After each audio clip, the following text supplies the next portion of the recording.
कुरुक्षेत्र की रणभूमि में अर्जुन शोक, मोह और कर्तव्य भ्रम से ग्रस्त होकर अपना गांडीव नीचे रख देते हैं।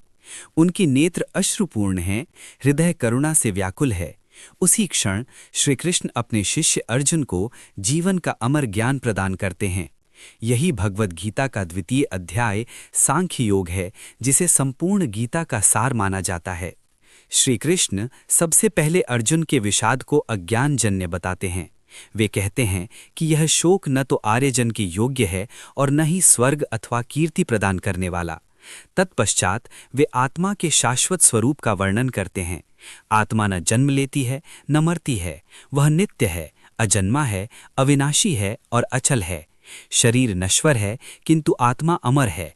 जैसे मनुष्य पुराने वस्त्रों का त्याग कर नए वस्त्र धारण करता है, वैसे ही आत्मा पुराने शरीर को त्याग कर नया शरीर ग्रहण करती है। श्री कृष्ण अर्जुन को क्षत्रिय धर्म का स्मरण कराते हैं। युद्ध से पलायन करना अधर्म है। यदि अर्जुन युद्ध में वीर गति को प्राप्त होते हैं तो उन्हें स्वर्ग की प्राप्ति होगी, और यदि विजयी होते हैं तो पृथ्वी का राज्य प्राप्त करेंगे।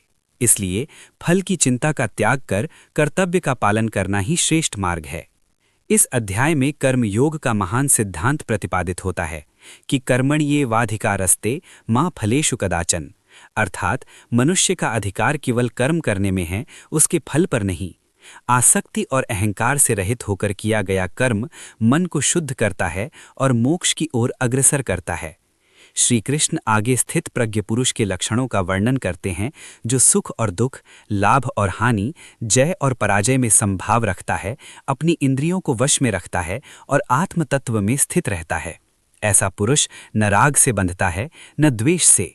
अंत में श्री कृष्ण स्पष्ट करते हैं कि इंद्रिय विषयों में आसक्ति से क्रोध उत्पन्न होता है, क्रोध से मोह और मोह से बुद्धिनाश होता है। इसलिए विवेक और संयम का पालन अत्यंत आवश्यक है।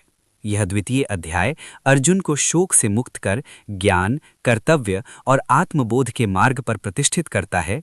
यही भगवद गीता का शाश्वत संदेश है।